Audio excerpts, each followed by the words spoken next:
Buck-toothed beaver slapping logs. You can't keep the gold from me. Before we start, you guys see the window?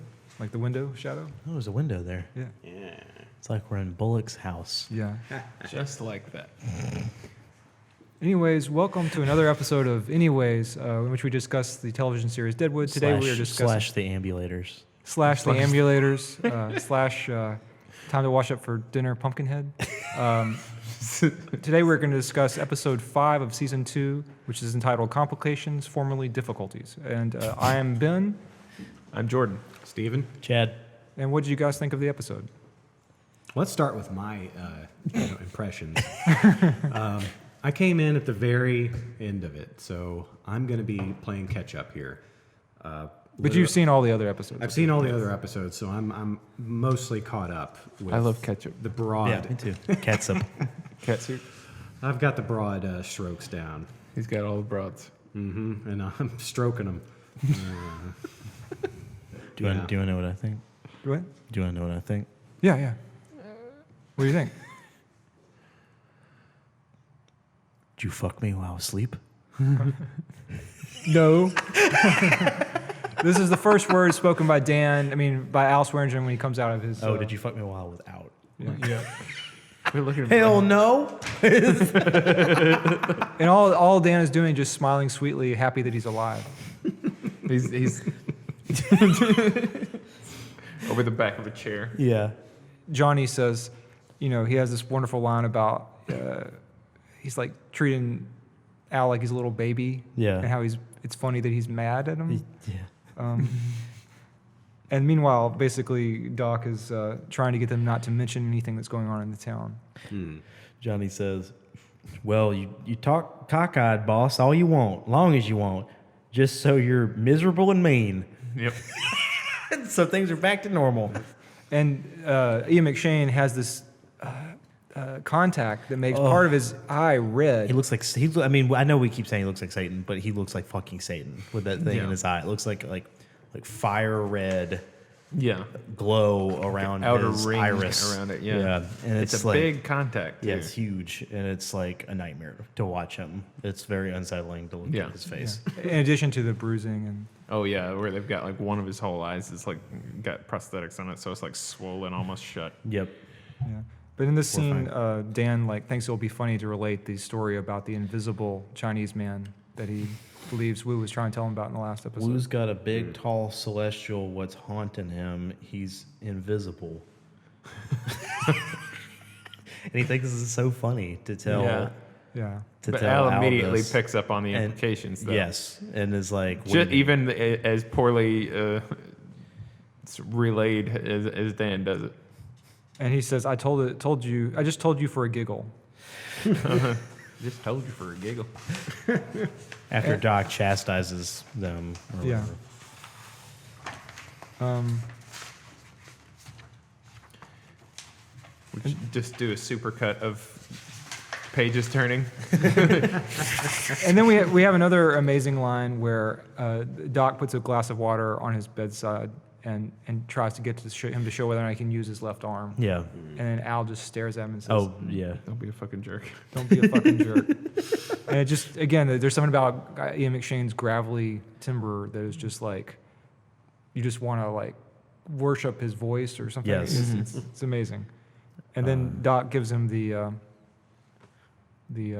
rundown on what's going on with him. He had a small stroke. Yes. And that's why part of his body isn't working. Oh, I see. That's the... Okay. Wow. Is that a thing that can happen? Just like... I don't know. Oh, Strokes yeah, can yeah. just... Yeah, I think you can have a Well, small stroke. Okay. Yeah, and you can have it induced from stress, like trying to Yeah. pass a thing out of your pee hole. Yeah. Yeah. To avoid being cut open and die. And it's funny in the scene that Al and Doc revert to. Doc starts saying stuff like, "Don't you put a fucking clock on this." Oh, yeah. And then Al is like, "I'll kill you." Yeah. I'm good with my left. But does he also say in this scene something about basically like kill me if it he's comes like, down to it? I'm not gonna be any fucking invalid. lesser than When I'm supposed to be, 100%. which is fucking Al Swearingen. Yeah. And he's like, and you'll fucking kill me. Does he say that later too? Yeah, you kill me. Yeah. If I come out wrong, basically. Yeah. Like if this has hobbled me. Yeah. Well, I mean, the last thing he would want anyway is like, even besides like ego or vanity or whatever, is like, as soon as anybody else finds out about that, I mean, they'll just like take him to town, like torture his ass. And maybe deservedly so. Yeah, well, I mean, deservedly so, but he would rather just get shot in the fucking head and be done with it. Yeah. Right. Yeah. And he puts it, you find me no better, you wish to hell I was fucking worse, because I wield a blade good with my left. And he keeps Yeah. trying to show that he can like move it up. And it's like He puts a lot of stock into how awesome he is at slitting throats. Yes. He's like, he's a badass, he thinks. he's like, I'm still a badass, even though I can't fucking move at all. Yeah. Yeah. Yeah. And then we go to EB in the next scene. And he's, I see from the script, he's working on what he's going to say to Alma in response to her putting him literally off balance by like making a proposal for the hotel, which was a great scene from previous episode, which I did see. Yeah. But it was very rare to see Alma and just putting something into EB. Like he just was not expecting any of that. What's great about this one though is so it continues this trend of EB delivering monologues basically to himself. But now he's really doing it to himself. Now There's he's- no Richardson. Right. There's no bloodstain. And like he's just doing it in front of people. Like Yeah. there's 5 or 6 extras like moving around through the scene, and everybody's just like, I mean, they're not like eyeing him or anything, but everybody's just walking by, and I'm sure everybody's like, oh, that guy's a fucking psychopath. And then that's when Alma comes downstairs and asks to have an escort. Yeah. And is like, does she ask for Richardson? She asked for Richardson. She asked for Richardson, and then Wow. and then EB volunteers himself, and she's just no. Please God, no. Yeah. In the monologue. Wouldn't you want someone a little less mysterious? Well, I think he's kind of positing himself. He looks like the most grown-up EB ever does. He like has groomed hair and a nicer jacket, and he looks like he's like, look at me, I'm like a romantic alternative to Richardson. But I love the term mysterious because Richardson is kind of mysterious and like and kind of like an animal. As he like prances around later in the scene. He says, "My beloved household pet somehow walking upright," which is exactly It's like if you took a Cocker Spaniel and just like straightened its legs out, put some fucking braces on it, and just had it tottering around and making your soups for you. That's pretty much what Richardson is. Well, in the background, when Richardson drops his stew, he says "fi," which is like a Shakespearean like exclamation. So it's like not only is Farnham moving to like monologuing actually by himself, real soliloquies, then his fool is actually saying Shakespearean shit. Yeah. I'm reading back through this, and I guess I just didn't hear this. He just says the thing about the beloved household pet somehow walking upright. A half-witted child, nonetheless adored. And another funny thing about it is that he starts the scene giving the monologue to Alma. He talks to her in the middle of the monologue, lets her leave, and then when she is gone, then he says, "No, I don't want you to buy my hotel." And then after that, we get Hugo Jarry, Stephen Tobolsky walking to Merrick's newspaper office. And this is what gets him into some hot water with the hoople heads. Yes. Basically, but he's putting out this. What is it now? It's just a statement. He wanted it in the newspaper. Yeah, he wanted it front page. Yeah, it's just a written statement about the claims and how they're going to be decided moving forward. And as Merrick is reading it, he's slowly realizing, like, this is a lot of words to say nothing. And I mean, he says something to that effect. If I discern this correctly, sir, this statement could be taken to mean nothing. And this is one of the few times where like I was like watching this and being like, good for Merrick. Yeah. Well, I mean, you know, Hugo Jarry says, "I have great respect for the Fourth Estate," while handing him something to put on the front page. Yes, Yeah, it's yeah, amazing. And then we go back to Richardson and Alma, and she is nervous about going to the gym, so she sends Richardson in, and while she's standing out there, she picks up an antler. Right. Yeah.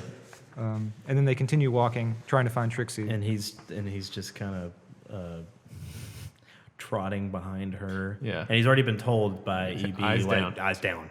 don't fucking look at her. Yeah. And then he very awkwardly tells her that she's pretty, and she's just like, Yeah. Let's just never talk about that again. Yeah. Thank that you, was but super awkward. but you're never That's we're never creepy. gonna have this conversation again. Yeah, yeah. And then she pays him, but he won't leave. He's Yeah. just staring down. She gives him the antler too. Right. And it's like, And could you asked- please return this for me? Well, that's the first thing that happens. He's still standing there, and then she's like, do I need to pay him? And gives him money, and then Yeah. he's still just fucking standing there. And there's this look of unease on Molly Parker's face where you're just like, you feel her awkwardness, but I felt so much sorrow for Richardson. Oh, Like, both. Yeah. Yeah. Yeah. It's just so This poor, fragile, what has happened to this poor man in Right. his life, you know? that he is That under a man like He's E.B. under Farnham. EB. and genuinely, like, afraid moment to moment that he's going to be struck with, like, a frying pan. In a town where shit rolls downhill, and EB would seem to be the bottom of the pile. Yes. And here comes Richardson. There are people right below him. and it would be lovely if Alma Garrett could take the time to show some affection for, obviously maybe not romantic affection, but some sort of kindness towards. Yeah, which I think just having him along for the walk was probably the best thing that's happened to him in a long time. Yeah. And our next scene is Alma and Trixie, and And I Trixie just says, "Oh, cunt." I didn't Yeah. even remember that. Oh, She's when- doing when arithmetic. she's doing her The accounting. accounting lessons. That's her. But that's like, such a strange use of the word cunt. she does it like several times in the episode. She wakes up Star at one point in the other room Yeah. with one of those. yeah, I don't think it's accurate for the time period. I don't think it's accurate for Americans at that time. It's like It's not accurate now. No Yeah. one wouldn't say that. no one would Yeah. say that. Just casually. Is it a uniquely her thing because of the line of work she's in? That Maybe. she's just so comfortable with that word. Yeah. That maybe it just naturally grew into a thing she shouts when she stumps her toe or something. Because most people would be like, "Oh, fuck," or something. Yeah. It's like, shit, damn it. And this next scene I always have a problem with because it's like Trixie immediately insults Alma for trying to go and get pennyroyal tea to abort her pregnancy. It's a little over the top. I guess I kind of Yeah. understand. I think there's There's some animosity between well, them. because Trixie's a prostitute, they don't get to be moms, Right. And I feel like there's some of that there, but not that Trixie necessarily. I mean, she's probably at peace with that relatively at this point, but still, it's like I think Trixie is constantly annoyed by the entitlement of Alma. Yeah.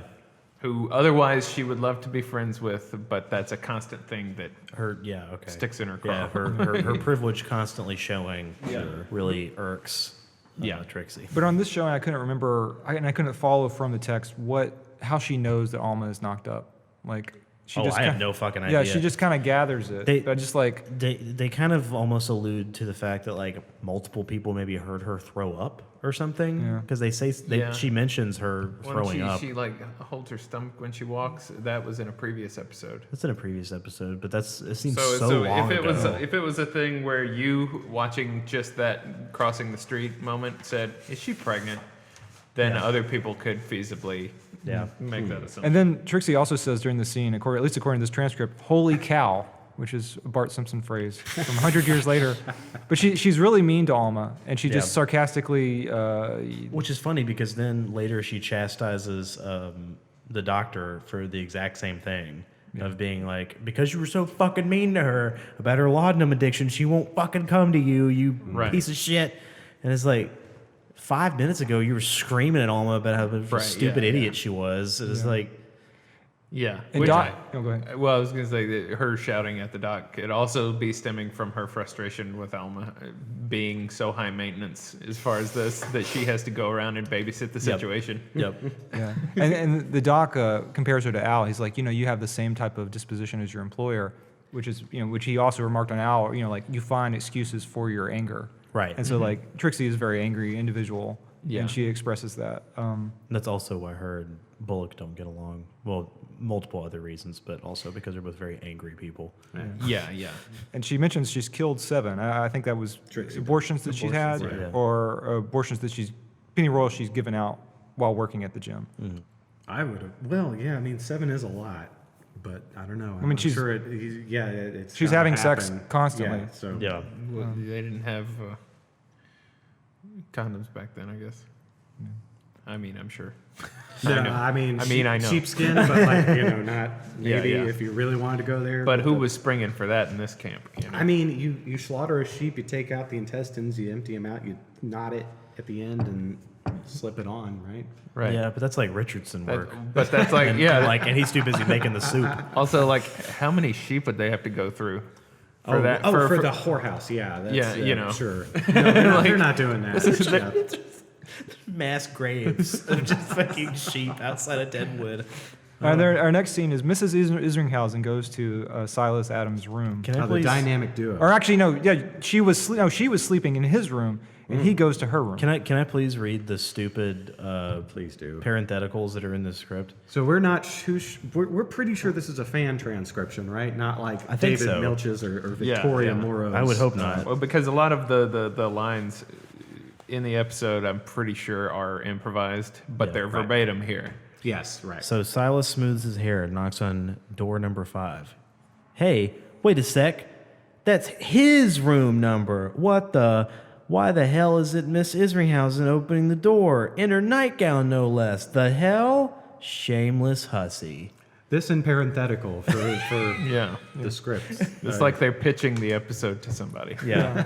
But yeah, so this totally logical couple of Adams and Isringhausen. Did y'all discuss this in the last episode? Oh, yeah. In terms of the strangeness of it. Yeah, how do you take Mrs. Isringhausen and her moves? Well, Her moves. her moves. I didn't know what to think when I watched the last episode, so I don't know how it pans out in here. Yeah. But like I was very bizarre to just see her Hanging out with knocking Silas. at Silas's door, and Yeah. they talk like they're old chums, basically, or at least that they've had previous conversations. Yeah, there's some sort of pre-existing relationship seemingly, Right.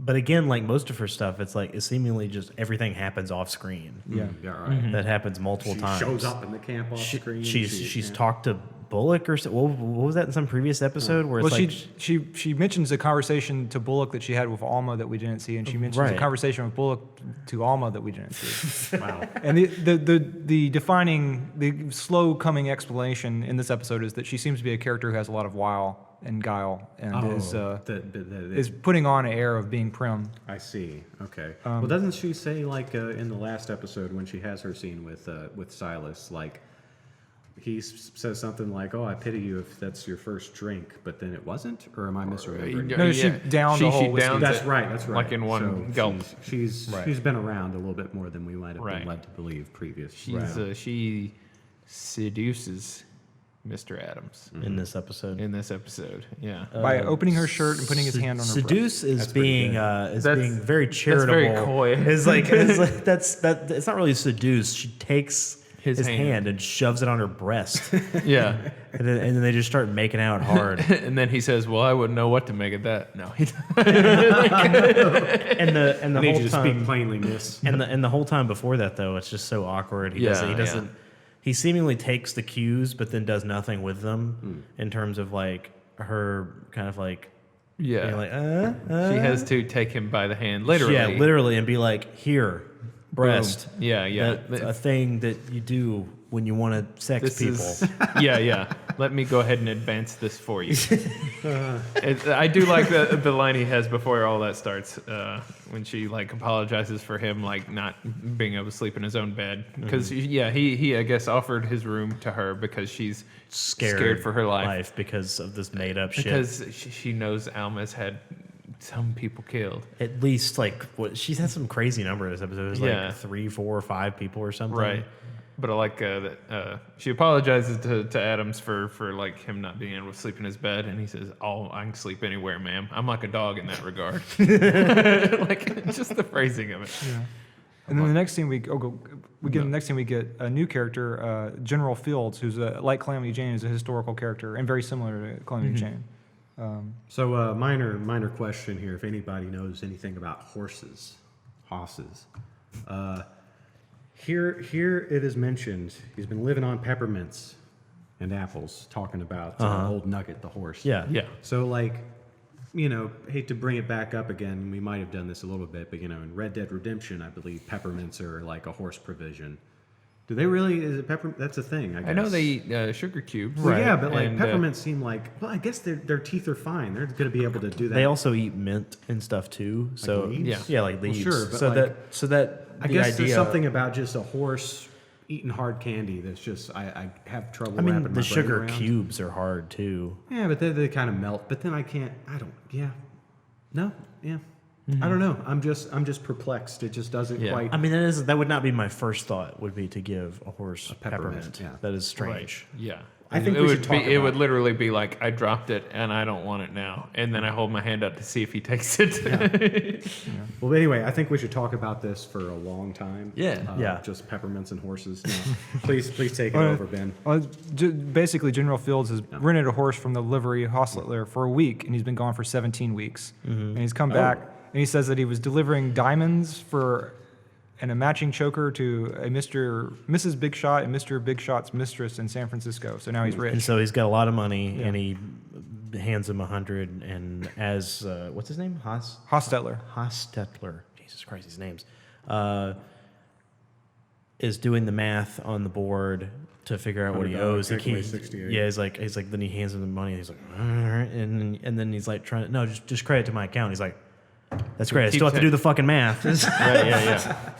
Yeah, and he tells him that, Hostetler says, Fields, you shouldn't dress like in this kind of parody of a Civil War uniform because you'll draw attention to yourself, and you don't want that in this town full of very creepy, Crazy people that murder constantly. Yeah, and he's like, well, there's never a good time to draw attention to yourself, so it doesn't matter.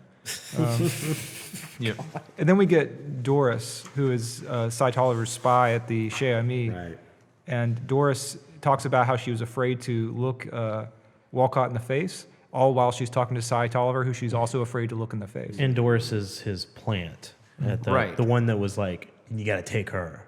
Like several episodes Well, ago. that was the thing too that kind of comes out. I think is the Cy is vexed by the amount of money he's getting. Right. And he's suspicious of either they're doing really well They're overpaying. or they're overpaying. They're overpaying to try to make it look like they're doing really well. Yeah. And he's like, I think that's what he's really like concerned about is like Yeah. they're trying to pull one over on Are me. they actually like not doing well? Yeah. And yeah. And he divines that it's Mr. W. Their trick is actually Mr. Walcott, his business partner. All that money's coming from one trick. Right. Yeah. And then we get And which he immediately kind of starts twirling his mustache. Oh yeah, because now it's like now he has like he leverage. has over the leverage, guy. of course. Yeah. What he's always looking for. and then Joni helps Carrie, the new prostitute at the Chez Ami, take a bath. And as she does so, she's interviewing her about how she gets Mr. Wolcott off. Right. And this is basically just a very strange scene where she gets to learn about his Kinks. kinks. Yeah. And then non-contact kinks. and she and Joni, I guess, seems to be like kind of like, ooh, as this is being talked about, and Carrie's what did she say? Is she? I think Joni, if she's Or- going woo, it's about Carrie, just seeing Carrie I think naked. and it's also Well, that's what I'm saying. Like, I think. Hold on. Because at the end it's like, do you want to be writing this down? Like, she's so Yeah. like locked into this. yeah. It's but- like she seems to be like yeah. something's flustering. Well, her. she's trying to get her handle on the situation because she wants to save Carrie's life. Yeah, She's that's been- the whole time I'm sitting there. I'm thinking like Joni knows some doomsday kind of stuff about her. Yeah, and I yeah. don't necessarily. I mean, surely Carrie doesn't know that she's been brought there like a lamb to slaughter. right. So that to me, I didn't think about it being like, oh, Joni being horny, so much as looking for information about Wolcott. Although it's been brought up in other episodes that, like in the one with Kristen Bell or whatever. Yeah. You guys were saying, and I didn't think that way, but you guys Yeah, were yeah. thinking that like she was sexually aroused by Kristen Bell. Yeah. So And there's also the scene early when, in like her first episode, where she goes to Wild Bill's funeral, or second episode, and Cy gets mad at her, and so to revenge upon him or to turn him on or something, she just starts making out with a girl in the bathtub. right. Yeah.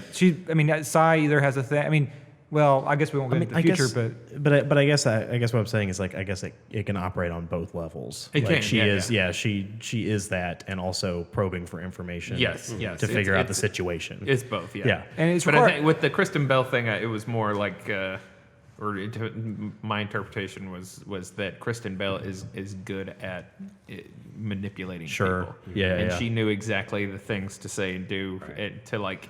It's one of those things like, because even I can't remember, but yeah, it was like, yeah, that's an old episode though. Yeah. Being what you want. Yeah. So there wasn't that subtext of looming death. Right. and it's a little sad for Carrie that everybody in this place, all the other prostitutes overheard that conversation. Everybody knows that she's a lamb to the slaughter, and no one will tell her that she's there. Basically. Yeah, and so that's super like, yikes. I wouldn't want to. And then I don't think I would want to be in that situation. I don't think I would either. Hot take. Hashtag hot take. Next scene we pretty much already talked about. Yeah. Between Trixie and the doc. But Trixie does manage to get Doc to be like, hey, why don't you go to her under some other fucking pretext, Right. To talk to Alma and maybe float the idea of some kind of what do you call it? Abortion drug, whatever. Milk of the poppy. Milk of the poppy. Wait, no. That's Game Wait, of no, Thrones. yeah, it's not milk of the poppy though. It's a shade of the evening, is what you drink to not have kids. So now we're with Fields. Yeah, and this is another really great scene where Fields Well, anytime Jane's in a scene, Yeah. it's always amazing. and he wants to get her bottle, but he's afraid of being out in the open and being basically attacked by members of the town, and that's not very well spelled out. Like It's not super well spelled out, but he is looking across the street at other people, and he's basically like, "No, I just want to buy that bottle from you." Yeah. And it's like, I mean, I think partially you're thinking maybe it's because he's trying to show off the fact that he has money, but then also it's because he's worried. Yeah. He's the one who's worried about He's new to sharing, town sharing a this bottle time. with her, Right. not the other way around. She spells that out. Yeah. And so like, I don't give a shit what all these motherfuckers think about me. And it's like, it's kind of like, that's nice for you, lady, but they don't take it out on you. Right, It's yeah. like they come after me. I think to establish that he's in danger just by being black in this town, Yes. and looking slightly, not having a specific place or whatever, Right. Like we should have seen him walk by what would later become the lynch mob and see that the leader staring at him with Sure. angrily. I think Yeah, that would something more direct. for modern audiences. It's very alien, the idea of him just. I mean, he's in danger just by being in the town. Yes. But we know that from context eventually. But I really love her description of General Custer here, which is he could have saved many lives by more drinking and stopped being so fucking ambitious. And many still above ground and not scalped by the fucking heathens and their guts spread all over the plains. And also her description of farting that they have. I love both those things a lot. And this Moon here tea. is the ass of a drunken shitbird. That's what she says. Yeah. In response to his epaulette. war regalia. Yeah. Yeah. And then we get Mrs. Isringhausen is still sleeping with Adams, and she keeps saying that Mrs. Garrett is responsible for bodies. Right. So they're in they're in bed. They're in what? Does she think that, or is she just kind of a little want some revenge and I think Unclear. I think maybe she does think honestly think that because she doesn't have a lot of info? I don't think she has a lot of positive feelings about Alma and thinks that she is very dubious and devious.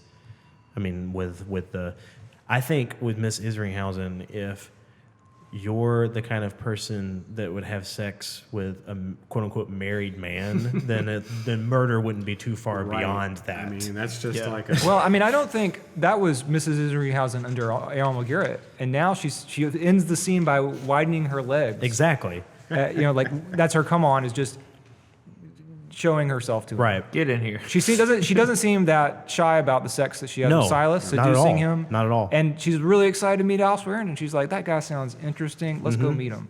So I don't know if the lid has come off because she wants to enact revenge on Alma for some reason. I mean, like, other than like what you got fired, or if it's like this genuine, like she feels like she's fallen from her standing from getting fired, and so everything's just kind of like flowing downhill now. I don't know. I think it's one of those two, but don't. Yeah. Yeah. We can neither confirm nor deny. Confirm nor deny. Yeah. And our next scene is Doc goes to Alma and pretends to check on Sophia, and Yeah, and he's really there to try. That's like his excuse that Trixie told him to have. That's his pretext for being present in case Alma wants to say anything. And I love that this is a thing that Doc does all the time, where he sort of speaks in hypotheticals very obviously. Yes. To get to the root of the real problem. Very quickly. Yes. He bullshits a lot less than other characters. Right, Even yeah. when he's bullshitting. Right, yeah. I guess it was his back that he landed on when he fell, but in case he starts breaking out in pox. And even when he's kind of apologizing here and trying to be like, it's like, I need to take care of you and like forgive my idiosyncrasies and all this other stuff, he's still slipping back into like, God damn it, just do what's fucking right. He's like, like over the course of his little monologue there, he just slips right back into just basically screaming at her and chastising her. He has no patience for fools or No, at all. or people who are trying to fool themselves. No, he can't hide it. Does not suffer fools gladly. And then we have a Hugo Jarry and Wolcott scene about the claims. And the town getting riled up. That's when Hugo comes in and talks about how fucking great he just did with Merrick. Yeah. Oh, I handled him pretty much, and then like almost immediately, comically, is what's this idiot Leon? Leon comes in and is just like, fucking Merrick just tacked that shit up outside the door. It's like It's not in the paper at all. Not in the paper at all. It's like everybody's pissed. Riled. Yeah. Riled up, man. And so then Sai's like, do you want to take care of this, or would you rather me take care of this? And it's like, and then he's like, all right, and goes out to quote unquote take care of this situation. Right, yeah. And he puts on his sort of theatrical, that's what I was going to say, is like he engages in sort of theatrics a lot. His character does. In that he's putting on a show for everyone around to see, to influence the vibe of the mob. Right. Mm-hmm. He does that a lot, and he's trying to do that a little bit, which I'm trying to. But what is his end game for that? Well, I guess his end game, I guess, was to get them To sell to him. To him. Yeah. He didn't give a shit about any of the rest. Right. He just wanted to make sure they sell to him directly. so then he can sell those to Hearst. Yeah. Or they'll basically they're Hearst once they leave their pockets. Right. Yeah, he's trying to get them to calm down, but he doesn't want to dissuade them from being paranoid about it. Exactly. He's fine with it being paranoid. He's fine with his entire establishment being run over by a mob and being fucked up. Yeah. And Hugo Jarry almost killed. As long as the end game is he gets those fucking claims. Yeah. Right, yeah. And maybe take another bath, he says to And Hugo. As he's like, and then I like in the next scene that two of the characters in it are Hooplehead and Steve. Steve. Steve is the main asshole. Yeah. Steve is a actor named Michael Harney. He's like in Orange is the New Black and True Detective, and he's really good. He looks a lot like Steve Bannon, and he has probably one of the most. I guess I won't say what kind of role he has, but this may not be the last time we see Steve. You're kidding me. I know, but the other This actor, pretty much sums him up, I would say. the other actor there is Cade Carradine, who is Keith Carradine's son. The guy who's chewing the tobacco. Oh, The okay. Hooplehead. Yeah, the Hooplehead. But they're all angry that he used the word mitigating, and they don't know what it means.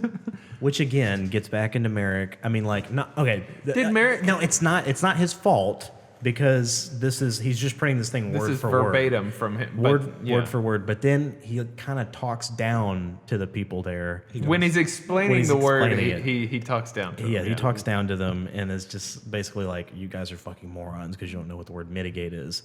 Because you're. But that's it. That is like today. Most of them are a word fucking that's illiterate. Not used a lot. So, if he would have just not been quite so dickish, Right. Yeah. then maybe he could have done. But also, I guess they were just willing to kill the messenger at that point. They didn't give a fuck. Yeah, So it could have gone either way. And in terms of darkly comic side dialogue, this little speech he gives, skipping a little bit ahead of Al and Johnny for a second, but like there's this speech he gives, and he's talking about the evils of government. Yeah. And how government is evil. Yeah. And how, you're just trying to make your way, and for once in your fucking lives, being lucky just once in our fucking lives.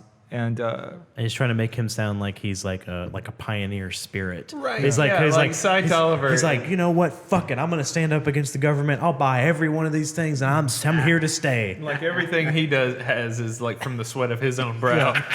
It's a working class hero, Cy Tolliver. And there's a political point too, in that he's saying, we're all independent frontiersmen. The government's bad, Yeah. and just kind of playing on the mistrust that Americans would have towards government. Exactly. In order to bilk them and rob them. Yes.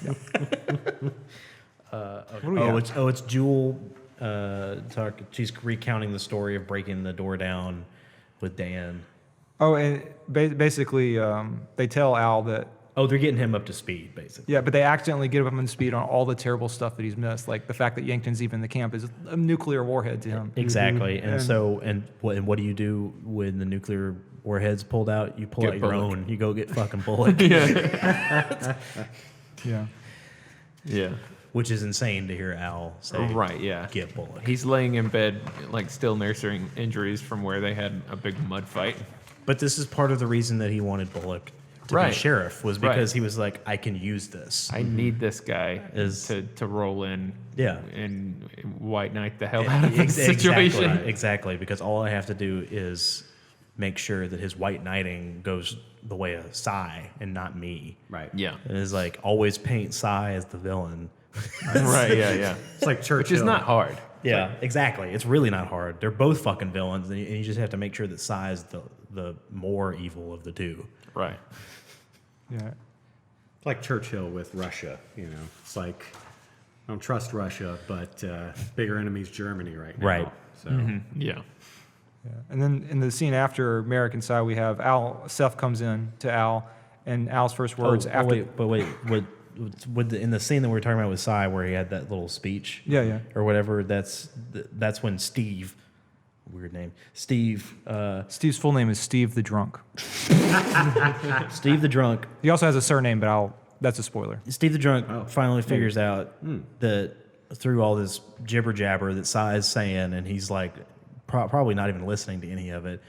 He just waits for him to stop talking so he can say, "Wait, so you've been talking to him then, the commissioner, so you know where the fuck he is." Yeah. Which is the main point. And then is that when they all Are getting ready to leave They and go- follow Leon to try to, because they know that Hugo Jarry is at the Bell Union. right, and so that's when they all go off to Bell Union, and then we're with Al, Seth and Al. and Bullock. And Al says, "You got Gaul coming before me prettier than ever." Well, that's one of the first questions he asked when he woke up. Is like, "How's Bullock look?" Yeah. And he immediately pays him a compliment Yeah. because they're on the same side right now. Right. Yeah. And he has a really great point. He says, Written, I know more than you. he says, "Do they understand how most of what happens is people being drunk and stupid and trying to find something else to blame besides that makes their lives totally fucked? No, they don't." And It's a great point. yeah. I mean, but that's Al's superpower, is that he's great at seeing humans for what they are, and so he can always guess what people's motivations are, like Right. at the drop of a hat. Yeah. And Seth has like this look of whatever when he says Yankton. And Al's also describing how he got into a fight with Seth last time he saw him. Was just like, he was just angry. Yeah. Right. both of you being government officials, you ought to fucking look out for each other. Which is another reason why he didn't want to be in on any of that government shit when they were setting up the government, even though he wanted to be able to be there to pull the strings from everything. Yeah, because yeah. he knew where the real power was. It's not being some asshole with a target on your head. Right, It's being yeah. the guy controlling the asshole, and you have the gun. Right. Yeah. And then we get a scene where Hugo the mob has entered the Bella Union.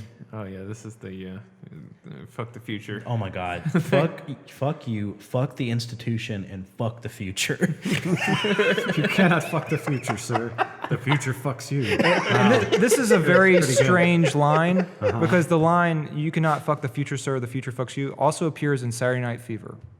That's interesting. And, Wow. and why in the world would Deadwood quote Saturday Night Fever? Maybe Why unintentionally. would you not? I don't know. But it's John Travolta delivers it, or actually, someone he's talking to. He says the Steve the drunk line, and anyway, Cy gives the side of the nose thing to all his armed Everyone's dudes. doing that. Yeah, everybody knows. Con Stapleton's doing that to some other guy with a bigger hat that I don't know that I've ever really seen before. His henchmen change from day to day. They do. He cycles through 'em. Yeah. Yeah, and so the crowd's getting more and more and more unruly. They start pulling at the cage, just ready for some blood, and then you finally figure out that thing's not really attached to anything Yeah, else, yeah. and it just fucking It just tips over, and they're getting ready to like pull this guy limb from limb, and that's when Bullock shows up, pissed off, and just fires a shot to the ceiling, and then fires a second shot, And Cy's like, I think you made your fucking point. fucking at my goddamn ceiling. And do you catch what he says when he enters the scene? He says, "What the fuck, Tolliver?" yeah. Which again, not something an 1800s person would ever say. What the fuck, Also, I love too that it's like, this is what happens when you leave Tolliver alone. He lets things spark. It's like leaving a Yeah. kid in charge of other kids. The mob is an ungodly creature, Sheriff. And then we have like an uncomfortable scene between Jane and General Fields, Yeah, where the N-word gets used a lot. like lots of N-word, where she doesn't take it, and she takes it to use, like she uses it in like as a term for black person, but he takes it in the modern sense where you can see winces of pain on his Yeah, face, where he's like, exactly. and he's kind of like being it's like- philosophical about it. Yeah, and it's like, please don't say that. Yeah. But he's also drunk, and he also kind of likes Jane. Right. But there's kind of this is something I have to go through to interact with people in this town. Yes. Yeah. And then he runs away when he sees the lynch mob is running around without being able I'm to kill. going blind as a fucking bat. Who is that? The fucking sheriff flanked by some assholes? And so Bullock takes Hugo Jarry and puts him in the jail Yeah. under protective custody. under Jane's care. And then, wait. We got Hostler burying General Fields in I the guess hay. I guess we already saw that Steve the drunk was eyeing Fields, Okay. and that's why he's hiding himself. I mean, we don't. It's a little bit like it's so alien to modern, interactions, and it's also, I don't know. We needed to see them eyeing him before. Yeah, he hid under the hay. But there wasn't eyeing there happening, because aren't they like formulating a plan? No, It's only after they he- start formulating the plan now. Yeah, When after he runs, I think it's more of a situation where like he could smell a bad situation coming down the road. Yeah. People. Yeah, Sees a but bunch just- of white dudes with their blood up. Like, Exactly. that's just And they just wanna- need they to wanna be hurt out of somebody. sight Yeah. right now. Yeah. Yeah. Yeah, Okay. stick Okay. around. Yeah. And usually they literally want to tar and feather someone. Right. Yeah. That's Horrifying. bizarre. Yeah. And so then this leads to Steve the drunk's plan. Oh, I'm sorry. Well, but Hostetler or whatever buries General Fields. General Fields under hay to hide him. And then this is when Steve the drunk comes up with his stupid plan to where he's like, we'll go after Fields To distract Bullock. to So we can lure get him Jarry. out. Yeah. So then we can go in there and get. One thing I like from that is that he uses the expression "the several of us," and then the several of us will do something. Several of us come from under the fucking stairs and go up and grab the commissioner. I like that phrasing, "the several of us." instead of the 6 of us, or And a so- specific number. And so then he's like, well, what Hooplehead number 8 says, like, what happens if he comes out shooting, talking about Bullock. And then he's like, well, we'll just be happy killing the black guy then, I guess. And it's like, oh, okay. Yeah. And everybody's just like, all right. Oh, that's sure. fine. That's a Totally great makes plan. sense. Let's Okay. just do that then. I'm mad. I want to do something. I'll do anything. The main literally Hoople- anything. The Hooplehead, played by Cade Carradine, just has this huge thing of tobacco in his jaw. So it's just like, he just agrees with everything Steve says. And then we got Doc and Alma.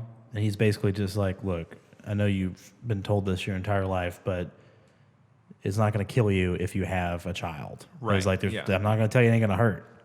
Because it Right. is. It's just narrow hips or something. Like, They- what's the- yeah. She something said with that the she had an size. illness when she was younger that did something that doctors have told her would complicate pregnancy. That would make it lethal. Yeah, if she's she- been told that it's impossible for her to Yeah, have like kids. basically it would be like, and then like she would just die. She would just bleed Yeah. out. I think that's pretty much what I gathered Yeah. from it. And he's kind of saying like, no, I think it's wide enough. I think you're fine. He basically, it would cause a lot of pain. Right. Yeah. And she might not want to do that with opium. Right. Her opium addiction. Which is gonna, yeah, exactly. You don't want to get back on the shit. Right, yeah.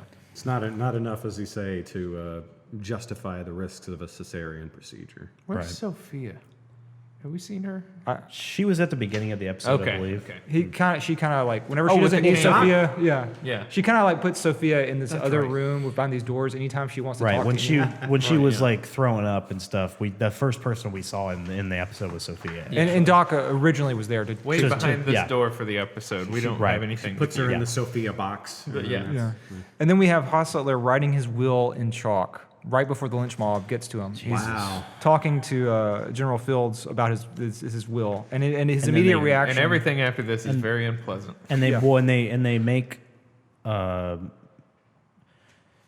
they see him writing stuff down, and then they're like, basically like if you know what's good for you, if they taught you anything in that fucking school where you learn how to do this, is like you're gonna tell me where the fuck that guy is. Yeah. And he does. And he does, because why the fuck wouldn't you? And he just has this Right. utterly frozen, looking down at his feet. He can't look Steve in the face. You know, Steve probably can't write. Steve is No, exactly. insane. He's not lettered. No, And the fuck He is can't wrong? make his X. it's pure like it is incredibly hard to watch. It's like it's a lynch mob. Yeah. Yeah. And they literally grab him and throw his shirt off, and then we switch to Dan and EB relating this to Al. Yeah. Yeah, and at some point during all of this, Charlie Utter rides into town and sees this happening, and relays that to Bullock. Yeah. Right. I like though when EB tells Al and Dan this. He's like, "What about Bullock and the Commissioner? Reckon they're still upstairs. You've told me nothing. You've added a fucking irrelevancy." But later, Al takes a point to ask about if he lived. Yeah, he does. So again, there's always that weird thing where he shows that he doesn't care, but then maybe he cares a little. Yes. He only cares about the important plot to him. Yeah. And then later, if time permits, Yeah. he'll take an interest in How's other that things. other one? Yeah. Like when he was mad at Trixie. Yeah, he does have empathy. It just he puts it on the back burner Yeah. for things that matter first in his mind.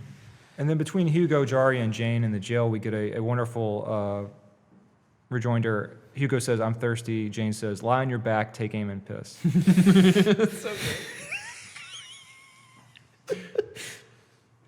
And we learn that Steve wants to kill.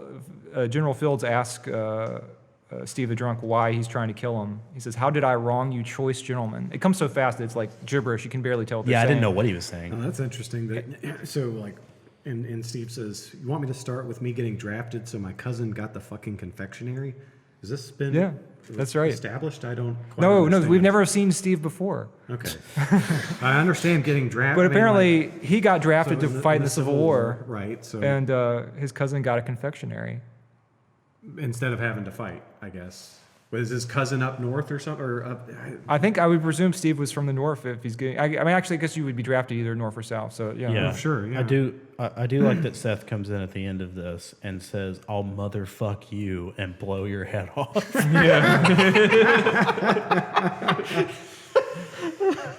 To the point. Yep, right to the point. I'm not going to argue this with you. No. And I don't want to hear another word you have to say. This is the end of it. disperse this riotous assembly. Nice. I'll motherfuck you and blow your head off. Really good line. Well, because he said, "Hey, motherfuck me." Yeah. Yeah, Oh, I'll motherfuck you. Then Trixie shouts "cunt" in the next scene. Of course, again. she's always doing that. And this is because of Arithmetic. What's she doing? Is She's this- doing her arithmetic. Is She's this doing her cipher? Did she say something incredibly anti-Semitic here? she did when She she, usually went to does. see when she went to see Alma She says earlier. like learning my Jew. Yeah, or yeah. something. Oh God. It was yeah.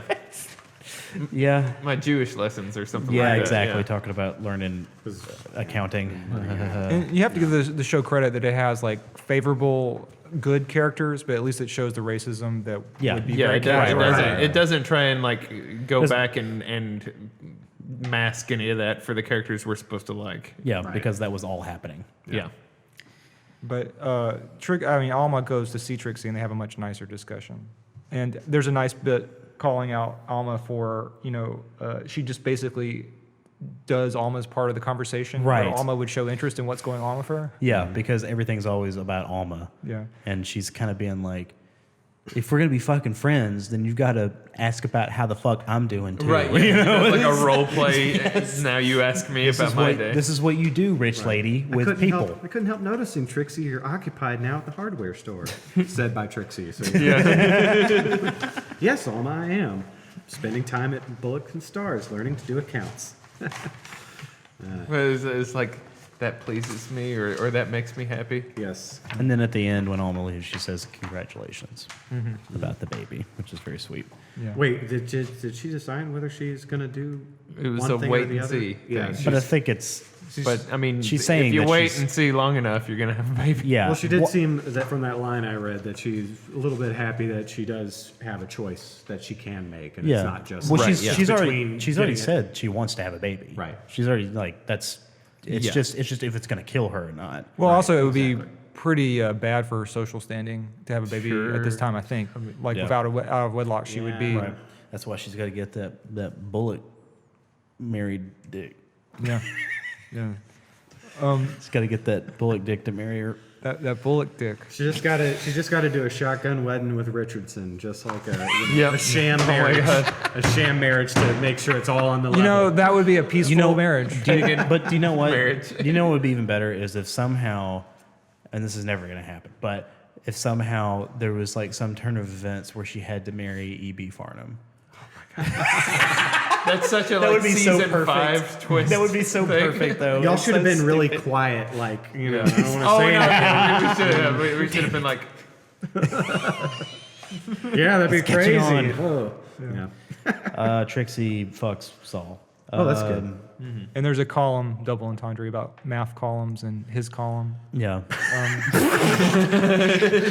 Let me work on your column now. Yeah. Yeah. And then we read from Vertical column. at least part of this is the real life, Wild Bill Hickok's real last letter to his wife. So this is in the Wolcott letter here Yeah. that he bought. They purchased from Farnham. Yeah, at least the part where he says, Agnes, darling, should we never meet again, while firing my last shot, I will gently breathe the name of my wife, Agnes. And with wishes, even for my enemies, I will make the plunge and try to swim to the other shore. Those are the last written words of Wild B. Hickok. And this is so, they're being like such like cads about it. Like it's his last will thing, and they're making fun of him, but then they're suddenly touched. And they're so touched that they decide to take off Wolcott's trousers. yeah. And, well, that is what I was thinking. Like in my head, I was thinking like, in like a sitcom situation, like we'd be proud of him in this moment. Like he's growing and Yeah. she's opening up. And in an HBO way, that's exactly what we're doing. By It taking really his is. pants off. I'm like, wow, we've made progress with Yeah. this guy. He's He can opening now up. not just come in his pants. He can Yeah. take his pants off. Oh. Yeah, if everything is Because he sex. delivers that line in a way where it's like she's supposed to like clap or something. Oh, you're doing so good. Right, yeah. Standing ovation. I believe I'll take my pants off. And then Bullock comes back and has a conversation with Al, and Johnny pretends that Johnny, what? Well, he's trying to not make any sounds so that he has the option, if Al doesn't want to see Bullock, to say he's That sleeping. he's asleep. As if Al gives a damn about any niceties. And finally, the doc has to go. Bullock. It's like really loud. Yeah. Bullock! He just like calls it and then he walks in. Just say it. And now we finally arrive at the part of the episode that I actually saw. So, the very end of it. There's I've been also, keeping up, right? Yeah. There's also a part that's before that where the doc is basically telling Al like you can't, rush nature, and he's like, I'm not nature, I'm Al fucking Swearingen. And he's like, he's like, well, nature still is makes up Al. I don't know. Yeah, yeah. He's like, okay, I guess I'll take it easy as I can. Right, yeah. And then Doc has another. He says pithy and civil. You're right. He's about to leave Bullock and him alone together. Right. And so now Seth and Al get to actually like hash out some of the stuff I guess we were kind of talking about earlier, where it's like you need to pick a fucking side, and it's either you're with the fucking county commissioner and all those people in fucking Yankton and Cy, or you're with me and like everybody who's here that has all these claims and stuff, including your fucking side girlfriend. Right, He yeah, didn't say that, but it's it's understood. implied. It's Yeah. understood. And so Seth goes with it, and he even says, "Oh, well." The other thing that is great is Al says, "I get back on my fucking feet. I'll carry my share of the water." Yeah. So the priming it for a Seth Al team up, Yeah, which is yeah. pretty exciting. Yeah. And then Seth says, "My money's on you." It's like, how the fuck did this happen? They're on good how terms. the fuck did this Well, happen? okay. For one, I think you made the point a while back that "my money's on you" is actually a quote from Wild Bill. Were you? It's from Wild Bill's like they ask who shot the Ned Mason like the first episode. Oh, yeah, yeah. You were the one who was pointing that out, I think, recently. Yeah, well, Seth says that like when they both shot the guy. Right. It was And like my money's on you. Was that me or you, Montana? My money's My on you. money be on you. Yeah, But so that kind of like sets up this new weird bromance. Yeah, but I would between say the two that of them. Bullock has looks in that scene where it's like, I need to talk to Al because he helped me save this man's life. Yeah. But like he doesn't really want to be there. Al's like, here, drink from whiskey with me. Don't wipe it or I'll knock you out from my present vantage. And it's like, Wipe the bottle. But he's Right, he's like I drink from the bottle, but if I see you doing like this Right. stuff, No, like, but this will set up the thing where it's like they have to kind of work together, and like there'll be those great little moments where they can go be like, at each other. And it's gonna be like Tango and Cash. yeah, just like Tango and Cash. They can't stand each And other. then, and then right at the end, it'll be like Al has to, of course, be the bad guy and like double cross him or whatever. It's like, oh, we're back to the old antics. Well, when Bullock says my money's on you, I always interpret that look as just like such a, I have to have a social interaction with this man, and now I'm going to say a word that is positive in as few syllables as possible. yeah, Yeah, It's so curt and short, and it's literally just But repeating that's- something that that's someone Bullock. said. that's Yeah, Bullock, but he didn't have to say anything positive. No, he could coulda told Al to done go his fuck himself. He could have done his normal. Exactly. Well, Al is telling him he needs all the friends he can get. I mean, I just There you go. I feel like Bullock is so awkward with Al. but like normally he would be so much more direct. Like he's learning to be diplomatic with Al. yeah, yeah. It's a skill that he's slowly learning. I feel like he's okay with Al's corruption, like the Yes. mysterious blood on the floors, the bodies in the gym that he steps over. Yeah. He's less okay with his uncouthness, Yes. his low class qualities. Yes. Like he's like, Exactly. Like like him calling him out on the thoroughfare for banging Alma. That was like pretty much what led to their scrapping. It was, and it was on purpose. 100%. Like Al did that. He to was pick a just fight with tired him. of his shit. He was tired of his hypocrisy Yeah. and this like not being around to do shit because he's just banging upstairs. Alma? It's like, you can't. This is not why I wanted you to be sheriff. Yeah, like you're supposed to do your fucking job, so Yeah. I could do my fucking job, was to make I'm fucking stressing money. out about current developments, and you're stowed away, indisposed, Consoling the widow. But he knows, yeah, he knows widow. like Bullock is too proud to like take something like that. Like he'll. Yeah, he knew what he was doing.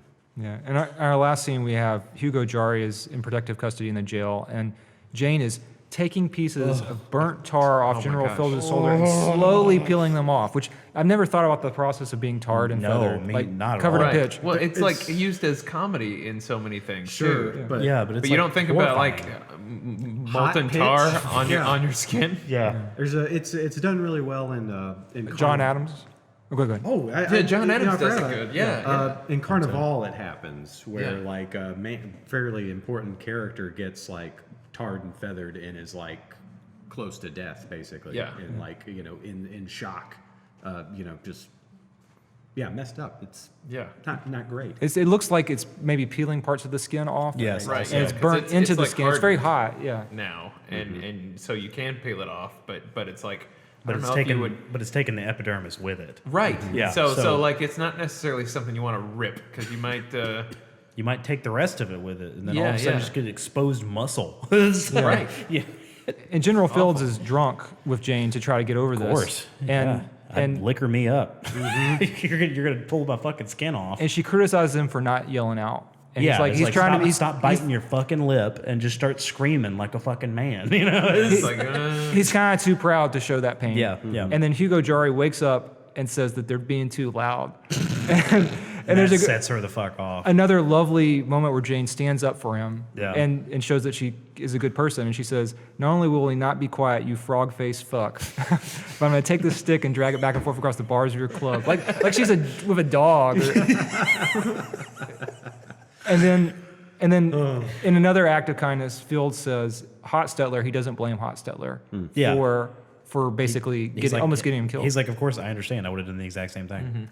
And we reveal as he screams for the first time, and Jane says, "Here comes some more pain." Hotstetler outside with like his head in his hands. Yeah. Yeah. And then strange fade to black. Very quick fade to black. into the Like episode. it looks like a, Like a go to daytime commercial TV break. show from 1999. And I totally felt Jane's perplexity here because I came in late. And so when he said, I'd be glad if, talking about Hotstetler, I'd be glad if he heard I'd have done just what he did, only quicker. And Jane says, I guess he'll understand that if I don't. Because I had no idea what that meant. I hadn't seen the previous stuff. So I was like, I was Jane. With Yeah, that yeah. line. And the outro music is 30s blues music with it's vinyl scratches. crackly, vinyl blues music. I wonder what it was. And it was very jarring. Yeah, it's a little anachronistic.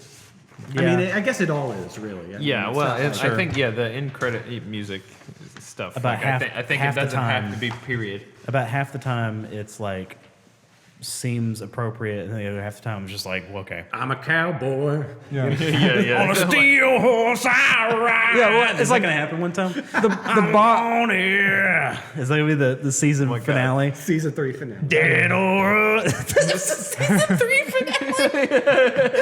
Well, the Bob Dylan, the Lyle Lovett, and like 30s vinyl, they all Kid Rock. speak to the future. But like folks music, it kind of comes from like some kind of folk music that's maybe timeless. They did do like Drinking whiskey out the bottle. It's too late though. It's like that's Sweet home later. Alabama. I'm trying to think of a Kid Rock song that could have actually been in this. Cowboy baby.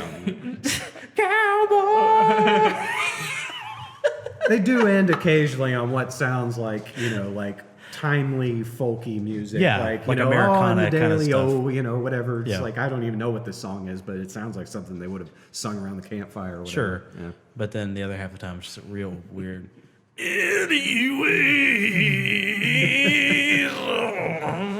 thinks my tractor sexy.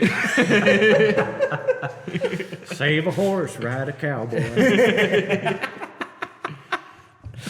It's the 1 week part of the show. This weird ending credit songs. I love them. Most of them are good. It's just when they aren't we're good. making it more of a joke than I think it actually is. Yeah. It's like really the weirdest one. It has been this one. Yeah. You Well, I didn't. wouldn't You didn't say think that weirdest. one. You didn't think that one that I was. With the fox. Oh, the. You didn't think that was jarring. I've seen it too much.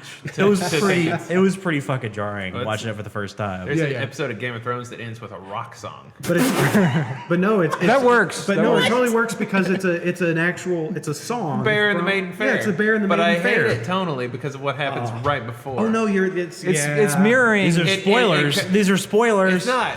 These are Because I'm not spoilers. gonna say. We're not going to spoil nothing. But But now people something know like, that song's there. something devastating happens. It's and very it's devastating. immediately undercut by and then rock it goes music. to it's like Irish punk kind of rock. It's like I'm sorry for the flogging, spoilers. The flogging Bear in the Molly Maiden kind Fair of- and rock and roll. Dropkick Murphys kind of like. Yeah. I think it is the Dropkick I Murphys. think it is. Yeah. But it works because the hand. There's a character who loses a hand, and you're not expecting that. Spoilers. Oh my god, there's so many spoilers. Yeah, and it's supposed to mirror that shock. I think that's what they're. But going I think it's enough that happens. That's like one moment where I was like, Welcome to our Game of Thrones podcast. yeah, we're starting with season 3, episode It's called the Ambulators. the emulator. Also, pumpkin. Oh, yeah. was it? Time to wash up for dinner, Pumpkinhead. Time to wash up for dinner, Pumpkinheads. Gerard Butler. Look him up. He's kind of a big deal. Anyways, Two beavers slapping logs. You can't keep the gold from me.